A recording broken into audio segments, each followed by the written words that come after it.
విజయవాడలో ఈ నెల 28వ తేదీన జరిగే భూబాధితుల రాష్ట్ర సదస్సును జయప్రదం చేయాలని సిపిఐ జిల్లా కార్యదర్శి జంగాల అజయ్ కుమార్ పిలుపునిచ్చారు.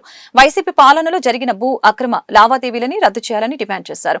అలాగే పేదల ఆక్రమణలో ఉన్న భూములకి, ఇళ్ల స్థలాలకి పట్టాలు ఇవ్వాలని రాష్ట్ర ప్రభుత్వానికి విజ్ఞప్తి చేశారు.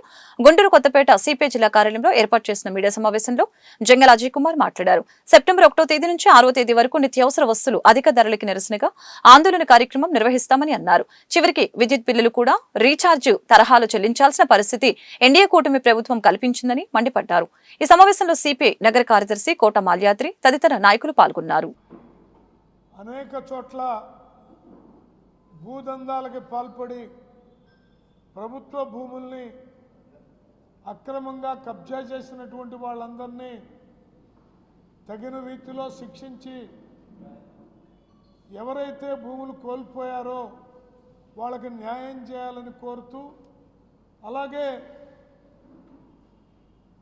గత 15, 20, 30 సంవత్సరాలుగా ప్రభుత్వ పోరంబోకు భూముల్లో, అలాగే చెరువు పోరంబోకు భూముల్లో, ప్రభుత్వ భూముల్లో, అసైన్డ్ భూముల్లో నివాసాలు ఏర్పాటు చేసుకొని ఉంటున్నటువంటి వాళ్ళందరికీ తక్షణమే పట్టాలు మంజూరు చేయాలని డిమాండ్ చేస్తూ 28వ తేదీన అనగా రేపు ఉదయం 10 గంటలకు విజయవాడ దాసరి నాగభూషణరావు భవన్లో భారీ ఎత్తున సదస్సు నిర్వహిస్తూ ఉన్నాం.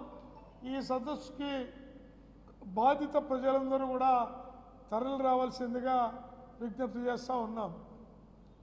అలాగే సెప్టెంబర్ 1వ తేదీ నుండి 6వ తేదీ వరకు నరేంద్ర మోడీ అధికారంలోకి వచ్చిన తర్వాత రోజు రోజుకి అధిక ధరలు రాకెట్ వేగంతో దూసుకుపోతూ సామాన్యుడు నడ్డి విరిచే పద్ధతుల్లో ఉండి కనీసం 2 పూట్ల భోంచేయలేని దుస్థితిలో ఇవాళ ప్రజానీకం అల్లాడిపోతున్నటువంటి ఈ స్థితిలో దేశవ్యాప్తమైనటువంటి ఉద్యమాన్ని ధరలకు వ్యతిరేకంగా తీసుకురావడంలో భాగంగా 1 నుంచి 6 దాకా సెప్టెంబర్లో నిర్వహించబోతా ఉన్నాం.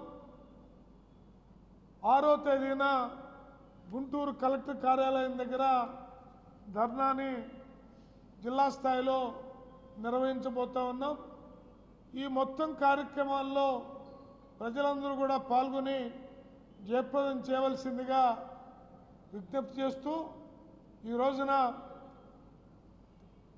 రాష్ట్రంలో ఒక పెద్ద విద్యుత్ భారాల పేరుతోటి మూలిగే నక్కపైన తాటికాయ పడ్డ చందంగా ఇవాళ అదానీ గ్రూపు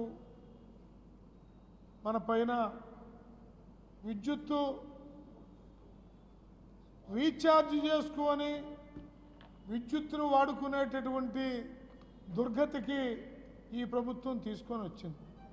అంటే మనం సెల్ ఫోన్ కనుక ప్రీపెయిడ్లో రీఛార్జ్ ఎలా చేయించుకుంటామో అలా రీఛార్జ్ చేయించుకుంటేనే మన కరెంటు ఆటోమేటిక్గా రీఛార్జ్ అయిపోగానే కరెంటు ఆగిపోద్ది.